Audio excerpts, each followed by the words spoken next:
Ola, que tal? Benvidos a un novo espacio destos debates de Correo Televisión do Faladoiro, no que hoxe analizaremos a actualidade de Santiago, de Galicia e de España, con 4 analistas. Entre eles, ademais, queríalles anunciar que temos unha novedade, alguén que se incorpora hoxe, que é un analista que é un luxo, telo aquí con nós, e xa lle lo presento inmediatamente, que é o antigo alcalde de Santiago, Xosé Sánchez Bugallo, tamén foi deputado e a partir de agora, pois así de vez en cando esperemos que se sente alrededor desta mesa para falar de Santiago, de Galicia, que son asuntos que conoce moi ben, e tamén da política española. Eu encantado de facelo e agradecido de que me dedes a oportunidade. Pois boas tardes a todos. Agradecimos moito nós primeiro, por suposto, e seguramente todos os espectadores tamén o van a agradecer. Os demais, pois, son xa vellos coñecidos desta mesa. Xoán Bascuas, que tal, Xoán? Hola, que tal? Xoán Bascuas é profesor da USC, e pola outra banda, de enfrente, temos a dous xornalistas, a Virxilio Costas, que tal, Virgilio? Moi ben. E Ana Martínez. Hola, Ana. Hola, que tal? Ana, delegada da Axencia EFE. Bueno, pois, como acostumbramos, vamos a comezar por Santiago, polo máis próximo, e estos días falouse da curtiduría de Pontesarela, a raíz dunha sentencia que emitiu o Tribunal Superior de Xustiza de Galicia, pola cal se legaliza esta promoción, esta urbanización que é de Otero Pombo, deste coñecido constructor compostelano. É un bello proxecto que xa naceu polos anos 2000, hai 15-16 anos, que pasou moitas vicisitudes, despois pasou tamén polos tribunais, e os últimos 6 anos librou, digamos, unha batalla nos xulgados e parece que definitivamente, aínda que hai posibilidade de recurso, pero que parece que a cuestión se encauza e vai ser legalizada. Eu lle quería primeiro preguntar ao señor non, é que agora xa é compañeiro Pepe Bugallo desta mesa, aínda estamos acostumbrados a tratalo como alcalde, que el coñece ben este asunto. Como ve toda esta e esta última decisión, se ven a reparar un pouco o que ocurriu, non? Ben, máis que unha sentencia, un auto que de alguna maneira acepta a legalización promovida polo Concello. Eu creo que de alguna maneira lle pon fin a unha historia que calificaría de surrealista ou de kafkiana, que ven xa desde hai anos e que empezou cunha primeira sentencia, desde o meu punto de vista, profundamente equivocado, é dicir, de un magistrado que entende que un antigo secadero que había ali, que se pecha con un tellado, unha sola auga, entende que é unha ampliación da institución, a parte da instalación, e a parte que di que vai a dúas augas e que, polo tanto, é un cambio da tipoloxía. É un erro que empeza por aí, que continúa con outro tema que está no Plan Especial de Santiago, que di que cando hai unha edificación histórica hai que preservar o volumen, a línea, a rasante, as súas características, pero dá a posibilidade nunha edificación auxiliar edificar hasta un 20% de volumen adicional para determinados servicios complementarios, garaxes, caldeiras, cousas así. E este magistrado entende que esa edificación auxiliar ten que estar na propia edificación, o cal é materialmente imposible porque non se pode alterar o volumen. A partir de aí se produce unha historia que, como dixen antes, kafkiana, na cal hai unha actuación singular dun enorme prestixio que selecciona a España para ser a representante oficial de España na Bienal de Arquitectura de Venecia. Eu mesmo estuve ali e que aquí alguén manda tirala. Pero isto non hai maneira de entendelo. E calquer sitio que habría que fazer é protexer a actuación, por certo. Todos os informes favorables, con felicitacións de patrimonio histórico-artístico, con licencia, con todo, con todas as cousas, e se inicia un camiño terrible pedindo primeiro inexecución de sentencia, porque máis encima a sentencia non permite recursos. Entón se plantexan incidentes de inexecución de sentencia, que vai aceptando primeiro que é un erro que efectivamente se reconoce o erro do secadero. O secadero levaba aí 180 anos, é dicir, que non era ningún incremento de volumen ni nada, non, e a vez o tellado é unha sola auga.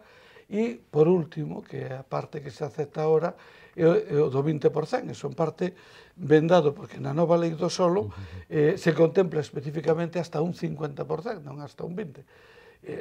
O criterio que defendía daquela o Concello era que o plan especial autorizaba ese 20 en edificación auxiliar e a lei non o prohibía.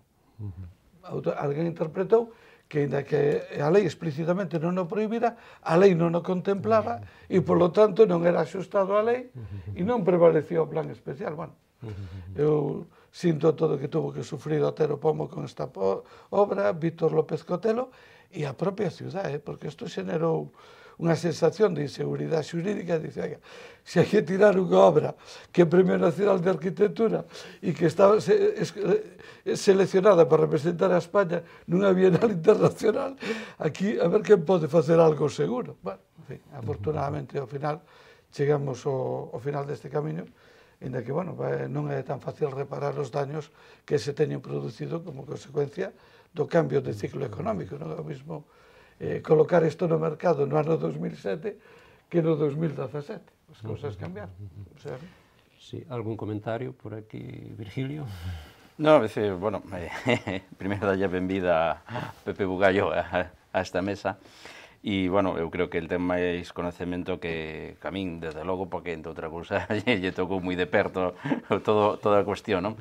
O que sí hai unha cousa moi clara, é que eu non sei por que as leyes hai que facelas tan abertas á interpretación dos xuíces, non? Eu creo que hai que poñer as cousas ben claras e que non pase nunca esas cousas de que, bueno, un interprete blanco e outros poden interpretar negro, non? Que a veces é o que dá lugar a tantos litixios inexplicables. O que sí parece que, en primeiro lugar, o señor Otero Pombo gañouse a fama na cidade por facer ben as cousas e apostar pola calidade e non só por facer construcións especulativas, sino que invertiu en moita calidade e un esforzo que hai que recoñecerlo. E eu creo que, bueno, que esa actuación non foi das peores que se fixeron nin Santiago nin na contorna, non? Eu creo que está claro que un exemplo do que é facer ben as cousas. Dito eso, tamén hai unha cousa que sempre queda é que cando hai unha denuncia por irregularidades urbanísticas é difícil que teñan ou non teñan razón ou da denuncia que acabe actuando a piqueta, non? Digo por outras cidades de Galicia onde hubo múltiples denuncias e, ao final, todo se acaba legalizando. É un mal exemplo tamén. É dicir, que é un debate filosófico, social, de abrir, de ver, primeiro, que cando os concellos non den licencia para cousas que estén abertas á interpretación da lei, que sexan licencias claras e diáfanas, que non haxa esas irregularidades, e segundo, que unha vez que tamén hai sentencias que a piqueta actúe para ao menos que sirva de exemplo, non? De que, porque en Galicia en conxunto sempre foi o ti vai facendo que saberemos, non? E iso é un mal exemplo. Sí. No, e de feito, pois, ata o ano pasado que se cambiou a lei, pois non había posibilidade de, digamos, de reparar esta situación, non? Eu, bueno, tamén dou a benvida a José Antón Sánchez Bugallo. É verdade que Otero Pombo e Víctor López Cotelo teñen feito actuacións en Santiago e, ademais delas, exemplares, non simplemente pola calidade que podan ter, sino porque, ademais, ampliaban trama urbana en zonas que teñen a particularidade de estar en espazos dunha contorna natural e, ademais, sempre as súas edificacións encaixan perfectamente no ámbito natural onde se ubican. Son o que poderíamos denominar desenvolvementos arquitectónicos e urbanísticos que eu indicaría que mesmo son exemplares, non? Un que vive nun Sanche Vello de Santiago, pois manda truco na Habana que acontezan estas cosas na cidade, non? Mais tendo en conta que os plans especiais e os plans, bueno, a cidade de Santiago sempre tivo, desde a década dos 90 para aquí, un desenvolvemento de plans especiais, de áreas de rehabilitación integral, de PREP e de plans de rehabilitación especial bastante ben desenvolvidos normativamente, coa aquiescencia de todos os organismos e estamentos públicos que participan del. Otero Pombo e Víctor López Cotelo, un arquitecto que tamén é de recoñecido prestixio, que gañou premios e que ten o aval do Colexio Oficial de Arquitectos de Galicia. E diste, como poden acontecer estas cousas cando logo ves aberracións en outros ámbitos da cidade, non? É algo que, bueno, efectivamente van poder comezar a vender, espero que coa recuperación económica. Sí. Ana? Pois eu sume tamén a benvida de Pepe Bugallo e isto comparto con todos eles que foi un proceso rocambolesco con un viacrucis de longas batallas judiciais, de sentencias de derribo e demais, e agora o constructor Otero Pombo vai a reclamar compensación por danos e prexuizos, pero este caso a resolución que se ben chegou, chega un pouco tarde como esa froita que poderce no árbore, precisamente porque neste momento está suxeito a esa recuperación económica que todavía se está nela para poder darlle viabilidade e reparar os danos que se teñen producido e a susceptibilidade que rodeou a todo este proceso en sí, pois supoño que habería que botarlle unha pensada a estas cousas para que non volten a suceder, ou polo menos que non se dilaten no tempo desta maneira. Sí, bueno, non sei se haberá aínda recurso e ao mellor isto aínda pode dar algunha marcha atrás. Supoñemos que non, ao cambiar a lei agora... A lei é moi clara e expresamente contempla isto. Xa antes era opinable, porque había un criterio que era sempre que o que a lei non prohibía estaba permitido. E aquí, igual que en outras cousas, que se aplica outro criterio, que é, se a lei non o contempla, pois enténdese que non.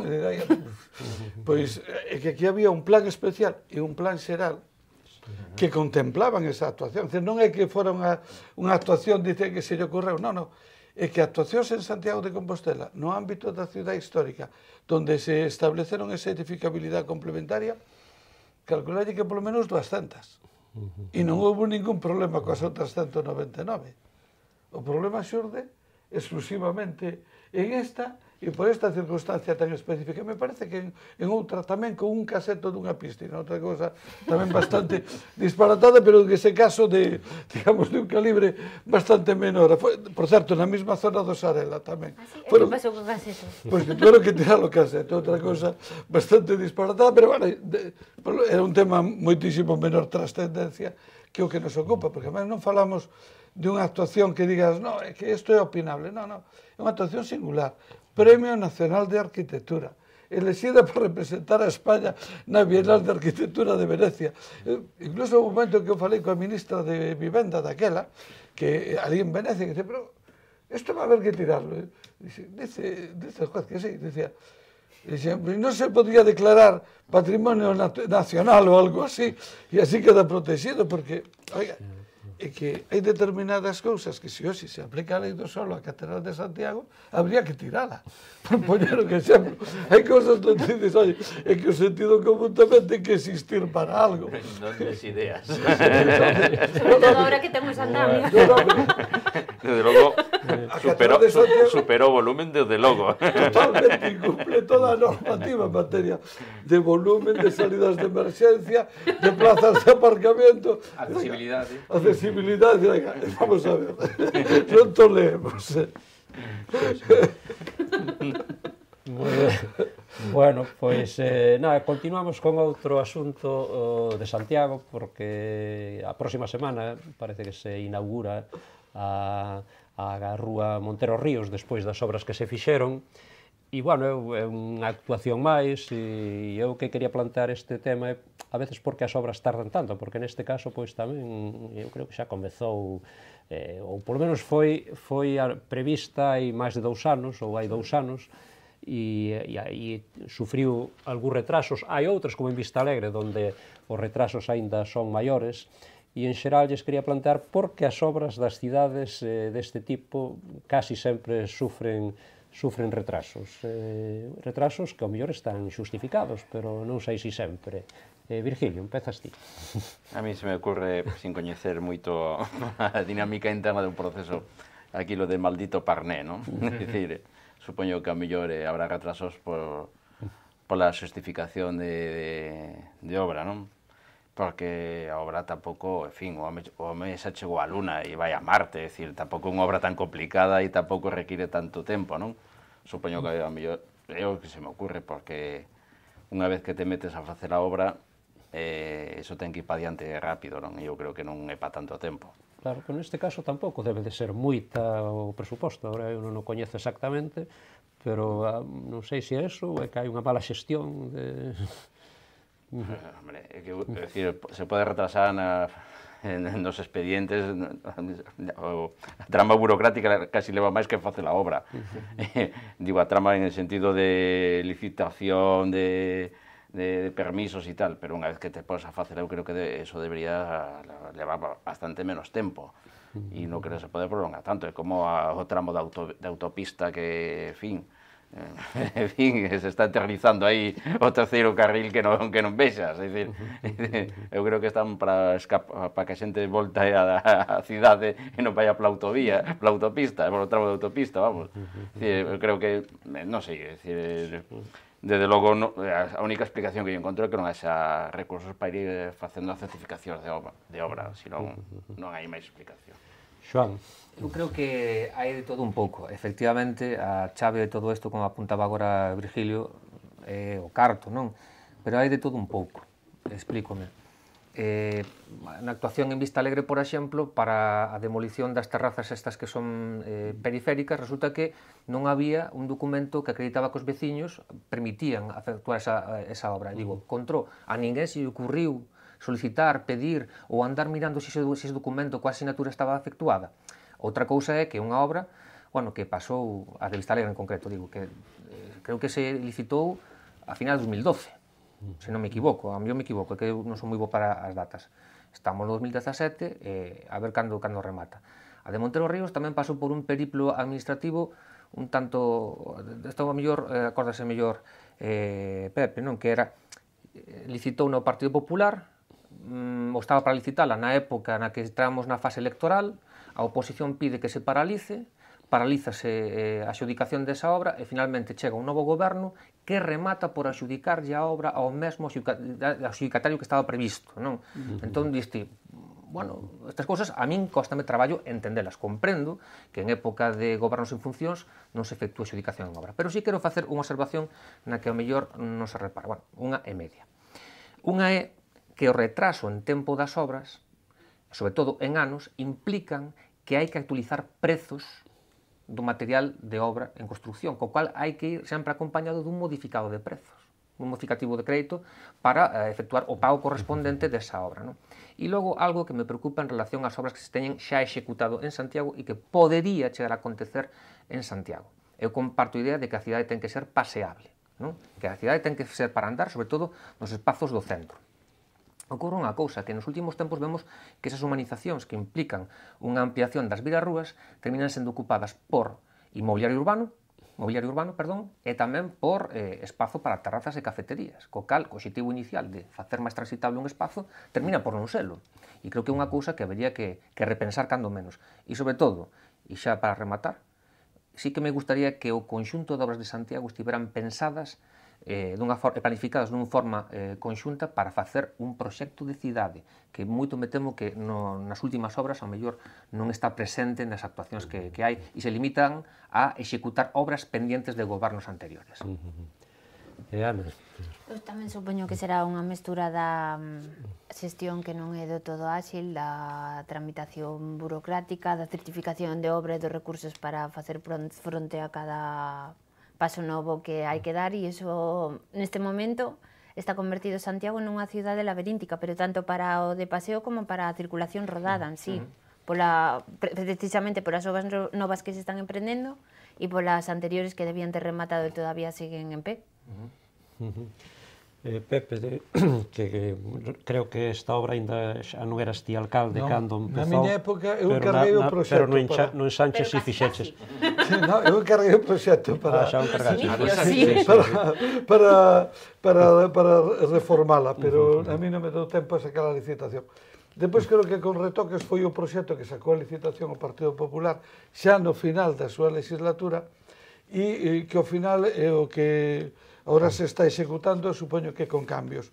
En calquer caso, eu creo que aquí hai dúas cosas distintas. Un é o proceso que leva a súa contratación, que normalmente depende moito de dúas cosas, que son a disponibilidade financiera e a disponibilidade dos terrenos. Teóricamente, cando se adxudica unha obra, as dúas cousas teñen que estar resoltas. De feito, é un problema cando se adxudica unha obra, se non hai disponibilidade financiera, teóricamente eso non se pode facer, e se non hai disponibilidade dos terrenos, tampouco. Pero a veces xurden algúns tipos de problemas. Por exemplo, en Vista Alegre había un tema que xa se sabía desde o minuto 1, que as terrazas eran propiedade dos veciños e que estaban na escritura de propiedade dos veciños. Curiosamente, os mesmos veciños son os que piden que se tiren as terrazas. Pero claro, unha cousa é cando ven a comisión a pedir que se tiren as terrazas e logo outra é cando cada un deles ten que firmar a autorización para que tiren as súas terrazas e a autorización para que poñan un ascensor afectando elementos comuns de edificación. E aí, normalmente, xa empeza a haber xa empeza a haber dificultades, suele pasar sempre. E logo, no caso de Vista Alegre, eu creo que hai errores de proxecto importantes que deron lugar a múltiples paralizacións, a necesidade de tramitar proxectos reformados, a necesidade de buscar financiación para os proxectos reformados e modificados, que ao final non sei en que punto están. Como hai outra cosa en Vista Alegre, que a mí me gustaría saber, porque tamén ven da miña época. O Centro Sociocultural, que está ali, eu miro para él, porque eu moitas veces a un sitio que se chama Don Manuel, o miro, hasta ten unha pinta bonita, e digo, e isto, que pasa con él? Está ali construído, está pechado, a cal e canto, digo, pero alguén dará unha explicación de que pasa con ese centro. Bueno, como ahora mismo toda a sociedade temos múltiples outras preocupacións, ninguén pregunta que pasa con ese edificio que está ali pechado ali diante. Pero, oye, eu creo que leva como 2 anos ali pechado. En fin, algún problema haberá. Eu creo que o que pasa en Monterorrios, que era unha obra que non tiña que ter maiores dificultades, desconozco cales foron as razóns por las que se atrasou tanto. Me consta unha que foi que en Navidade separaron as obras teóricamente en un acordo con Santiago Centro para que non afectaran a campaña de Navidad. Con todo me parece moito, porque son como 18 meses de obra, e para arreglar unha rúa me parece... Hombre, tampouco é, non sei, a Gran Vía madrileña. Hai un punto de desesperación neso, non? Porque se para facer esa rúa tardan 18 meses, para facer o AVE canto vamos a tardar, non? Empezamos a calcular e non... Eu creo que aí houve algún problema de encaixe presupostario en algún momento, xurdido con posterioridade ao inicio das obras. En todo caso, esas requisitos que decía ao principio ten que ver disponibilidade presupostaria e ten que ver disponibilidade dos terrenos.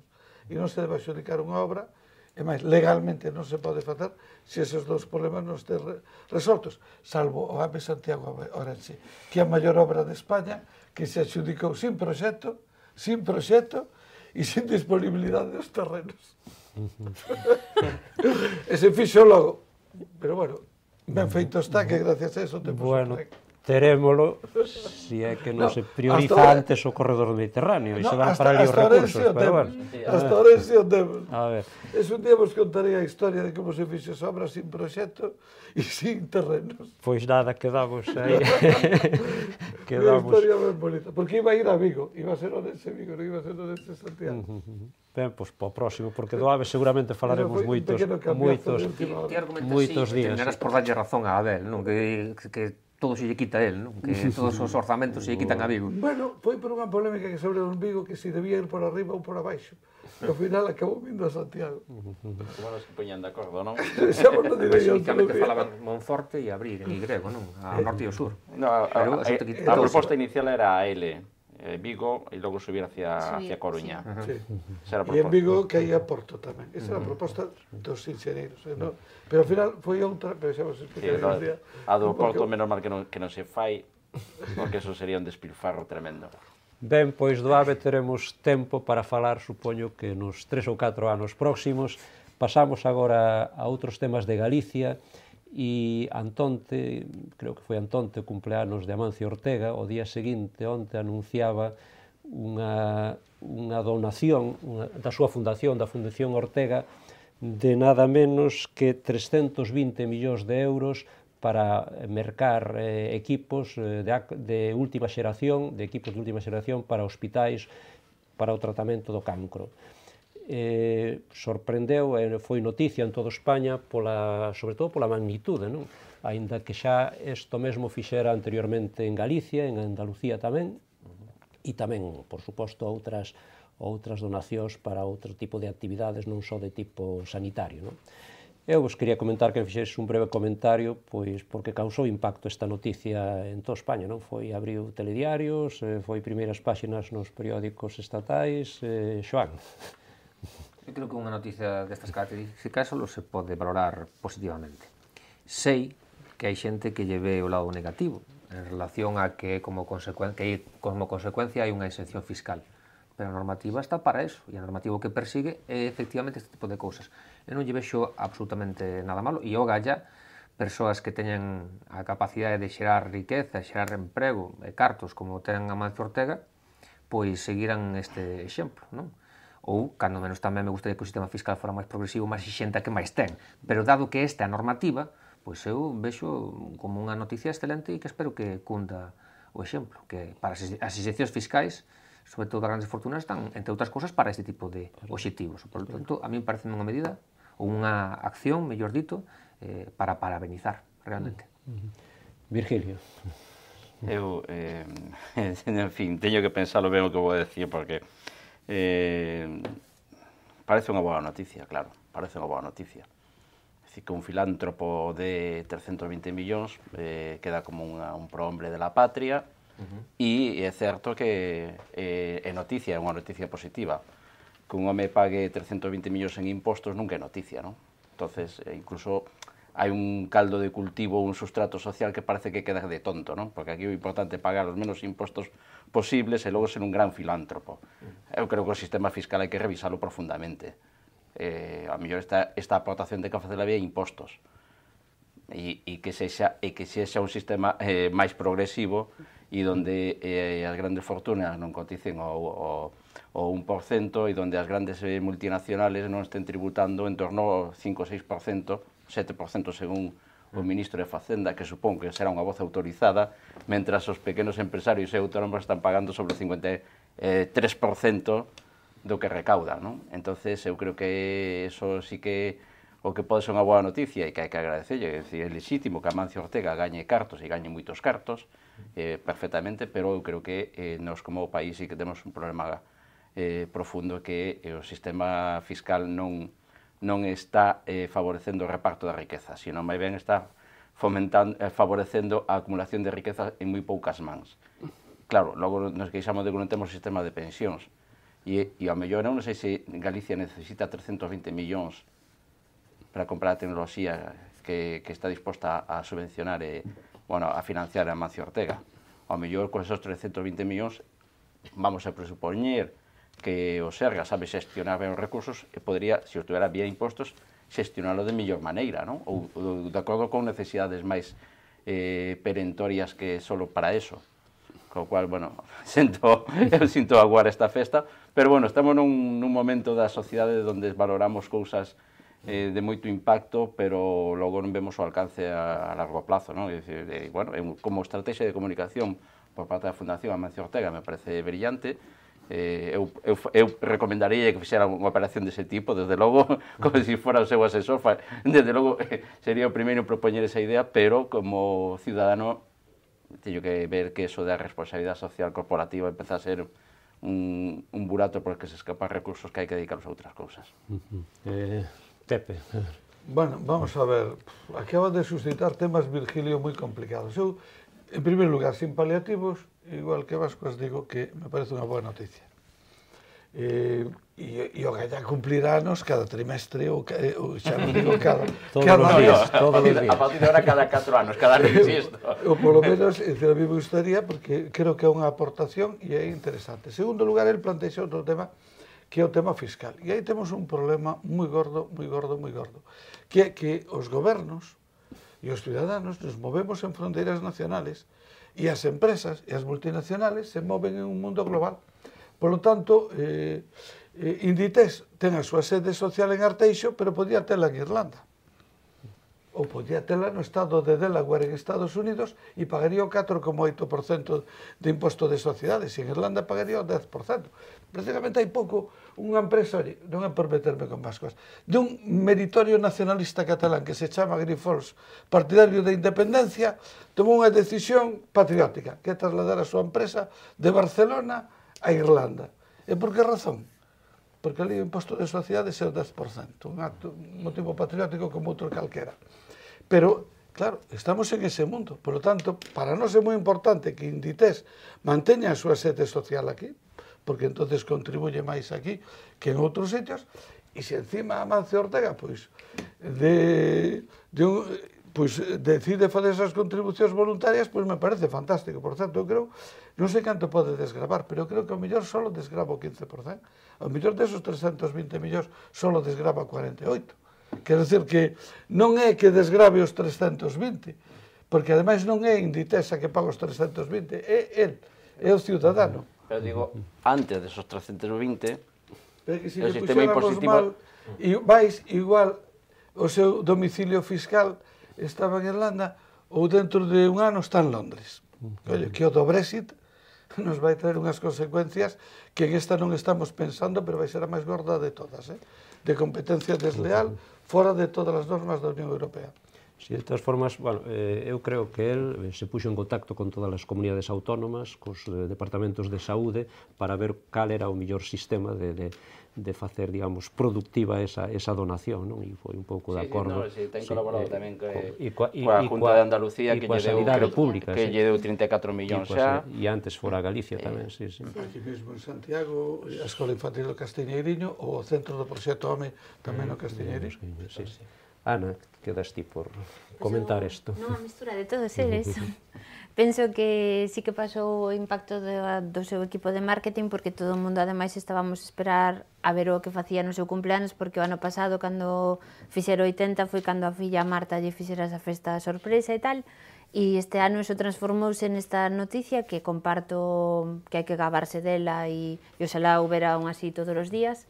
E a par sí que creo que ao sistema fiscal, como decía Virxilio, sí hai que botarlle unha pensada e moi seria para que non se creen agravios comparativos e situacións que poidan dar lugar a esas interpretacións que tamén existen e a conta desta nova se están producindo. Quería comentar. Bueno, sí, rapidamente, que nos quedan moitos temas e pouco tempo. O asunto é que efectivamente isto afecta a, se non me equivoco, ao imposto como persoa física, non? Que os 320 millóns son para todas as comunidades autónomas, non é un imposto de sociedades, que entón tamén entraría en xogo o razonamento que ti efectúas, que eu comparto. E máis, no propio sistema de IRPF, as rendas deberían estar cargadas sobre o capital e non sobre as rendas do traballo, e que eu podría facer unha emenda a totalidade do sistema fiscal, pero sendo este o contexto económico, sendo este o contexto fiscal, non me queda máis que dicir, bueno, se está aproveitado, se é como consecuencia tamén dunha repensada do mercadotecnia ou de marketing. Pareceme estupendo. O caso é que se dispoñen desos cartos, non? E máis, se non me equivoco, Inditex chegou a ter a súa sede para a venta online en Irlanda. Cando se lle deu un toque por parte do Ministerio de Economía e Facenda, revertiu a localización das súas tendas online, non? E xa unha última salvedade. Eu son galeguista, non catalanista. Por darlle un pouco de emoción. Esa precisión que quede aí. Non son catalanista, que me can molt bé os catalás, non son catalanista. Eu só quero dicir, bueno, podía non haberlo feito, que sería peor. Pero é certo que parte da súa fortuna, e a súa fortuna está tributando a través das ICAPs o 1%. Vale, que eso creo que non é posible, decir, porque unha persoa que non teña 1 millón e pico ou os 5 millóns para constituir unha SICAP, ten que cotizar polos tributos das súas rentas según o IRPF. Bueno, eso eu creo que é unha ventaxa que se rica unha vantaxa, pois imagínate, ainda encima se te axuda a Facenda, non? E eu creo que eso é o que hai que revisar. É dicir, e logo hai que agradecer o esforzo, e vamos, desde logo, non todas as empresas son tan...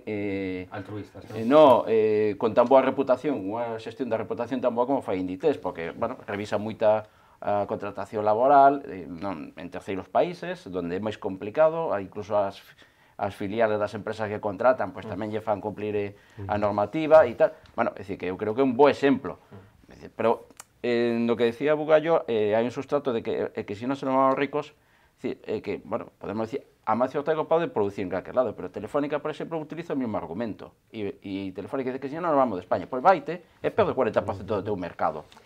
A ver se ten narices. Non, pero non o perde. É que pode seguir aquí e trasladar a sede a outro lado, como hai moitas empresas que están vendendo aquí. A mellor ten unha penalización social, eso, no seu mercado. En todo caso, é un tema que hai que revisar a un nivel global. Non é posible. Para acabar, e desde logo, eu creo que hai que facer a nivel dentro da Unión Europea.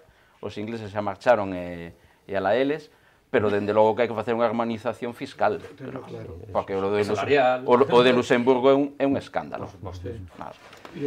Bueno, a ver, pois de Amancio Ortega pasamos a outro nome propio, a Fran Caamaño, que tamén foi noticia estes días. foi noticia porque volve para Galicia, profesionalmente volve como catedrático da Universidade da Coruña, nunha comisión de servicios, que, bueno, esa é unha parte polémica, pero me quería centrar máis se isto pode ter, a súa volta a Galicia, pode ter algunha segunda lectura, Pepe. Vamos a ver, primeiro que teño que matizar, Fran Camaño non volve a Galicia, está aquí, está vivindo un padrón aquí ao lado. Profesionalmente está fora. E estaba traballando en un despacho de abogados da Coruña. É dicir, que el profesionalmente xa estaba aquí. El pideu a excedencia, que eu saiba, nos dous postos que obtuvo por oposición, que é o de letrado do Tribunal Constitucional e como catedrático de Dereito Constitucional na Universidade de Valencia. Que eu saiba, está en excedencia nos dous. Ahora, o que lle ofertan é desempeñar de forma interina a plaza de Portero Molina por xubilación de Portero Molina. Pois, hombre, a mí me parece que fai moi ben a Universidade da Coruña, e me parece todo un acerto da Universidade da Coruña contar con unha persona de reconocido prestixio, letrado do Tribunal Constitucional, catedrático de Dereito Constitucional, é dicir, non é unha persona que, digamos, temos un amiguete aquí que leu a Constitución Antón ti sabe, non. Volvo a repetir, é letrado do Tribunal Constitucional e catedrático de Dereito Constitucional con plaza en propiedade. Eu creo que fan moi ben e eu me alegro moito de que Fran Camaño este en Galicia. Que eu creo que a segunda parte do que ti preguntas dará algún paso político. Pois eu diríache, pois o gallá. Da última conversación que tuve con el, que xa foi hai uns meses, non me tiña pinta de que quixera dar ningún paso para volver á actividade política. Me pareceu que ainda estaba un pouco chamuscado por esa experiencia. Pero o gallá, isto sirva de acicate pois, para que Fran Camaño se volva a implicar e este disposto a asumir algún tipo de responsabilidades, porque é unha persona de unha gran valía personal e intelectual e me parece, máis aló da militancia política que concreta que teña, me parece que personas dese calibre se perdan para a política é un empobrecimento para a política. E para todos. Virgilio. Eu non sei se querrá volver á política, non? Eu creo que sí que todavía hai moitos rescoldos por aí que, bueno, en fin, e eso que sin haber feito nada, non? Porque simplemente foi presidente provincial do PSOE e vamos, non fixo falta que sacara a cabeza para que lle empezaran a disparar. Dende logo coincido con Bugallo en que é unha lástima que tanto como Fran e outra moita xente de moita talla política, de moita valía intelectual, pois os partidos por unha cousa ou por outra os van apartando e visto como está o PSOE, que sei que ao mellor Bugallo non coincide comigo, pero visto como está o PSOE, desa xente non sobra, sino máis ben falta, non? E eu creo que o que creceron foi moitas medianías, por non ser máis duro nas palabras, e, bueno, sería bo, pero eu creo que, vamos, pola información que eu teño, non lle vexo moito ánimo de volver de momento. Pero, bueno, con isto xa se sabe que hai un dito no exército portugués que é que soldado que fuxe non morre, sirve para outra vez. Entonces, bueno, el polo menos fuxiu. Ahora non sabemos o resultado final. Sí, o que pasa é que xa se empezou un pouco a especular, sobre todo na Coruña, non? Tal como está ali o partido e que hai unhas eleccións en 2 anos e, bueno, e a situación do PSOE galego, pero eu creo que se centraba máis na cuestión da Coruña. Eu creo que o PSOE non só na Coruña, sino a nivel Galicia, en todas as cidades, salvo en Vigo, está nunha situación de bastante orfandad. E claro, nesa situación de orfandad todos son alternativas posibles. Se hubiese liderazgos claros, a volta de Camaño a Coruña era unha cousa rutinaria. O problema é que a situación do partido tanto na Coruña como en Santiago, como en Pontevedra, en Ourense, en fin, para que seguir? Bueno, de Ferrol xa non nos citamos, porque eso xa é un caso aparte. Xoan. Eu, antes de nada, o que quería decir, hai unha cosa que me molestou de todo este proceso, e é que houve algún medio que intentou sentar a sombra da dúbida sobre que Fran Camaño pudera ser contratado pola Universidade da Coruña. Non? Ben, eu quero dicir que na confianza que además teño coa xente do equipo rectoral da Universidade da Coruña, o procedimento non ten mácula ninguna, e ademais creo que ninguén pode poñer en tela de xuizo o corpo curricular da proposta que significa a Fran Camaño en este sentido. Non? No tocante a súa volta política, bueno, aquí xa se fixo algunha observación neste sentido, eu engado algunha máis, e é que as persoas que, por ser xeneroso, vou dicir, frearon o camiño de Francisco Camaño como secretario provincial, siguen dando un papel preponderante no PSOE galego, e algún deles, ademais, xogando bazas a cabalo gañador, apostando por Susana Díaz, non? Co cal espera tamén ter os seus réditos logo na configuración orgánica do PSOE, tamén en Galicia, si que efectivamente gaña Susana Díaz as súas primarias, non? É un home de grande valía, e na situación que está actualmente o PSOE, os homes de grande valía, as mulleres de grande valía, quedelles unha cousa, que é ficar sentados. Eu tamén penso que esa non sei se coincide, Ana, con esta moitísimo. última. Creo que a rumoroloxía se xerou pola situación esa de desamparo, por decirlo en algún modo, na que se encontra agora o seu partido, e no caso de Fran Camaño non creo que chegara ao punto de inflexión para pensar se volve á política ou non, porque dubido que se teña recuperado da malleira que levou. Bueno, pois xa que tamén introducíais o tema das... A política é un virus peligroso, quer dizer que a veces pode ser que queira volver, pero non é fácil, vai costar un pouco. A mellor preguntamos a ele e di que non marchou nunca. Non, da política non marchou, marchou do papel político orgánico activo como secretario provincial. Bueno, pois xa que falabais, seguimos co tema PSOE, que xa introducimos a través de Fran Camaño, pero agora tamén toca un pouco falar das primarias do Partido Socialista, onde xa hai os 3 candidatos, Susana Díaz, Pachi López e Pedro Sánchez. E, bueno, como eu vos podo preguntar como vedes todo este partido que hai que xogar, que é moi longo e bueno, e xa antes, casi antes de empezar, pois había algunhas, eu non sei se chamar xogo sucio, pero casi, o sea, xogo duro, máis ben, non? Ana, empezamos agora por ti. Non creo que estemos agora mesmo na maior etapa de xogo sucio, porque supoño que xa está todavía por vir, sobre todo polo axustado que está todo e polo brío co que se está tomando cada un deles a campaña. Xa casi quitaría a Pachi López e deixaría todo entre Pedro e Susana neste momento de agora. Non sei se coincide Pepe en que Pachi López xa non ten opcións e, bueno, e comentar o resto, non? Non sei, vamos a ver, as primarias son moi duras. Eu fui un candidato en Santiago a Alcaldía a primeira vez nunhas primarias e sempre dixen que foran máis duras as primarias que a campaña electoral posterior. Dixen moitas veces, e é verdad, as primarias son duras, é dicir, non é unha competencia, digamos, dicen, non, ese é un teatrillo, esa sí que é a vida ou morte, é unha batalla moi dura. E no caso da situación actual do PSOE, certamente o PSOE está nunha situación enormemente complicada, na que se debaten, iba a decir dous modelos, pero se cae se debata un modelo por un lado e algo que eu polo menos non sei o que é, nin como pode acabar por outro lado. E, polo tanto, iso vai obligar que, a máis aló de simpatías personales que poida ter un ou outro, a un posicionamento moi claro e moi rotundo, porque as consecuencias que se van a derivar, o que presumiblemente se poden derivar dun escenario ou de outro, son radicalmente distintas para o propio futuro do PSOE e para moitas persoas que durante moitos anos dedicamos a nosa vida ou simplemente confiamos, incluso contra vento e marea, en unha determinada opción política e ideolóxica. Por lo tanto, vai a ser duro, eu non teño a menor dúbida. Vai a quedar o xogo entre dous?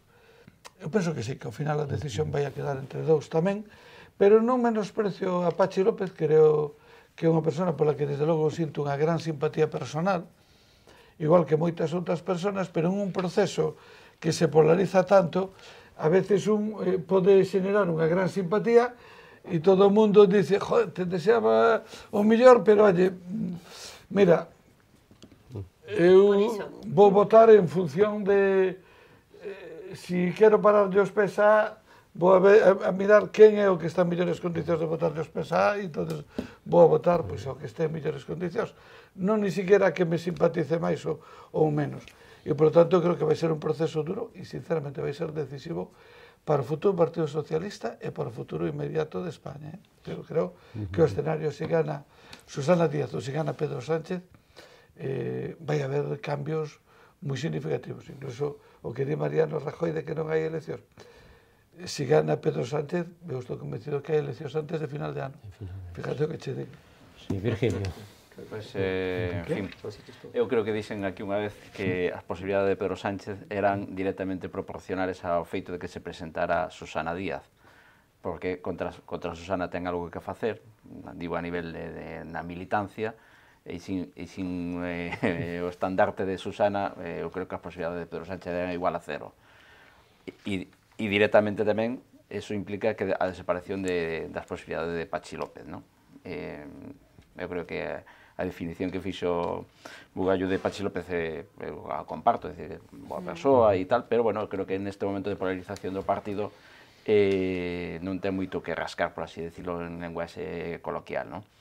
Dito isto, eu creo que a vitoria de... Bueno, Susana se equivoca ao sacar a todo a bella gloria do partido, na miña opinión, que tamén teñen dereito a opinar, é dicir, ollo, porque parece que Felipe González, Rubalcaba, Zapatero, Guerra e todos os demais non fixeron nada polo partido, porque o partido inventou Pedro Sánchez.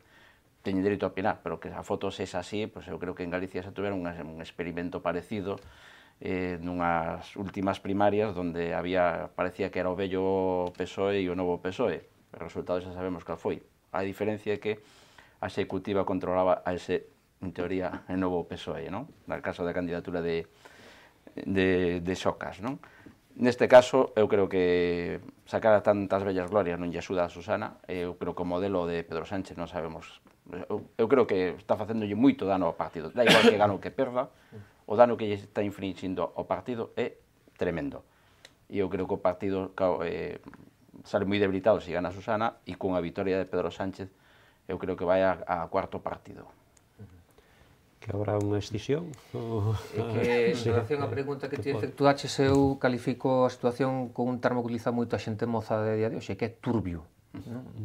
E creo que é o común da cidadanía, non sabemos exactamente cales son as propostas, os modelos, os argumentos, os discursos que acompañan a cada un deles. A xente pode sabelo, a xente que fai un seguimento máis específico, pero creo que o cidadá que ao mellor non ten tanto tempo para informarse de política non sabe exactamente cal é a variable argumental que fai diferente unha proposta da outra.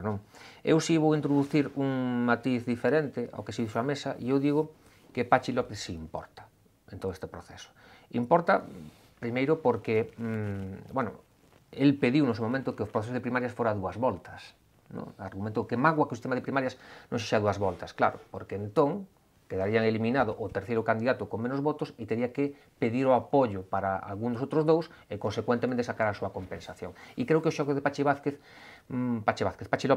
vai nesta liña, non? Incluso hai quen argumenta que a súa candidatura é inducida polo propio aparello actual da xestora. Eu non podo argumentar por non ter ningún tipo de proba nesa liña, pero hai analistas políticos que sí o teñen dito. Eu vou máis alá destas primarias, porque imaginemos por un momento que efectivamente gana as primarias Pedro Sánchez e que se pode abrir este escenario de eleccións, como ben apuntaba Pepe, pero e o Congreso? Volveríamos a unha tesitura onde podería darse, se non me equivoco, na mecánica estatutaria do PSOE, habería un secretario xeral dun perfil e probablemente un corpo orgánico do PSOE dunha tonalidade distinta. E engado unha incógnita máis. Para que se poda resolver o sarillo do Partido Socialista Obreiro Español en Galicia, ten que resolverse primeiramente esta. E tal e como se resolve en España, poderá ou non resolverse o que se dé en Galicia. Imaginadevos se o sarillo non é pequeno, non? Bueno, non sei se queres, Pepe, facer unha última intervención. Sí, porque me sinto aí, lóxicamente, un pouco apelado. Vamos a ver. Eu creo que non hai turbiedade ninguna. É dicir, o proceso ainda non está formalmente convocado e no propio proceso cada un deles irá explicando máis polo miúdo as súas posicións e ademais terá que facelo para intentar convencer a militancia que o vote. Que é un tema importante. O conxunto da sociedade está pendiente, pero solamente votan os militantes. Eso introduce matices. Eu xa vin algunhas primarias onde houve que fixo unha campaña magnífica cara fora e outro que fixo unha campaña cara dentro, e ao final, como votaban os de dentro, pois perdeu o que fixera a campaña cara fora. Bueno, xa veremos o que pasa aquí. Eu creo que vai a ser unha campaña efectivamente dura e garda, para min, algunha similitud histórica coa situación que viveu o PSOE no ano 1933. É dicir, os famosos conflitos entre Indalecio Prieto e Francisco Largo Caballero, que todos nos olvidamos. Francisco Largo Caballero, anterior secretario xeral da UGT, se fai co control do Partido Socialista en 1933, toma maravillosas decisións, a folga xeral revolucionaria de 1934 foi, sen lugar a dúdas, unha das máis brillantes, e outra das máis brillantes, despois, para desfacelo desaguisado, porque había 20.000 militantes socialistas na cárcel, meterse no Frente Popular. Eso non todos temos que compartir a mesma opinión, pero eu teño unha determinada visión histórica de dirixentes que resolven un problema creando outro maior. É dicir, imos dando pasos que cada vez nos van enterrando máis e levándonos a un sitio onde non queremos ir, e fago algunha comparación co que sucede ou pode suceder agora. Ora, estou convencido que vai ser un proceso moi claro e moi transparente. É posible que Pachi López, por exemplo, gane na provincia da Coruña.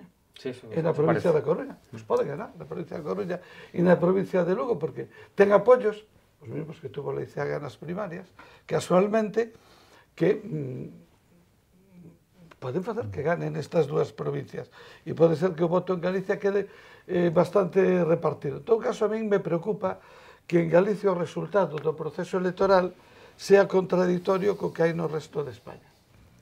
Que pasará no resto de España, gane quen gane? Eu estou convencido que no Congreso do Partido terá maioría. Porque eu soy un partido, non sei como calificaría, pero un pouco cesarista. E por lo tanto, convencemento, aínda que gane Pedro Sánchez, por exemplo? Eu penso que sí, que probablemente a tendencia sería a reforzar o que ganou. É verdad que non quero posicionarme tan claramente, non terei inconveniente en facelo máis adiante, ainda que se pode deducir cal é perfectamente a miña opinión, ainda que é verdad que isto por primeira vez todas as estruturas do PSOE en este momento se abren as carnes. Pedro Sánchez, na negociación secreta que mantuvo ao marxen dos órganos do partido e que foron os que ao final provocaron a súa pérdida de confianza, había un tema que nos abría as carnes a todos, que era o posible pacto con Convergencia e Unión e con Esquerra Republicana coa aceptación do referéndum de Cataluña. Hai un principio básico que non soe ninguén acepta, que ninguna decisión sobre o futuro, bueno, ninguén, matizo de ninguén, xa veremos cantos o aceptan, que en principio moitos non aceptamos, que o principio de que calquer decisión sobre o futuro de España se toma no conxunto e non se admite que se tome solo en unha parte. Eso foi un tema que ao final provocou unha quiebra de confianza absoluta na persona de Pedro. E é un tema no que Pedro vai ter que posicionarse agora en estas primarias. Escapou un pouco algo desto na entrevista con Jordi Évole, que foi unha entrevista que o retratou moi ben, a ese Pedro, porque o Pedro que conocíamos de 3 meses antes era outro completamente distinto e que pensaba outra cosa. E agora se parecen algo de... Porque a mí... Xa veremos, Virgilio. Cando veña por aquí xa sabremos que se parece ou non se parece. En todo caso, é certo que estamos en unha situación moi comprometida, é certo que o que pase a nivel xeral vai marcar o futuro do PSDG aquí en Galicia, e eu non son un home religioso, pero quero ter fe e esperanza en que isto terá, ao final acertaremos con algunha solución, polo ben do país, sobre todo, porque agora mesmo me preocupa máis o país que o Partido Socialista. Pois sí, eu creo que polo ben do partido e do país, non? Que o Partido Socialista é un dos grandes partidos que houve en España e que marcaron toda a etapa democrática e ten que seguir aí, e en Galicia tamén é unha forza importante, non? Acabouse o noso tempo, eu agradezco aos 4 compañeiros que estuveron aquí na mesa, Virgilio, Ana, Pepe e Xoán, que estuveran aquí connosco, e a todos vostedes por seguir con nós un día máis.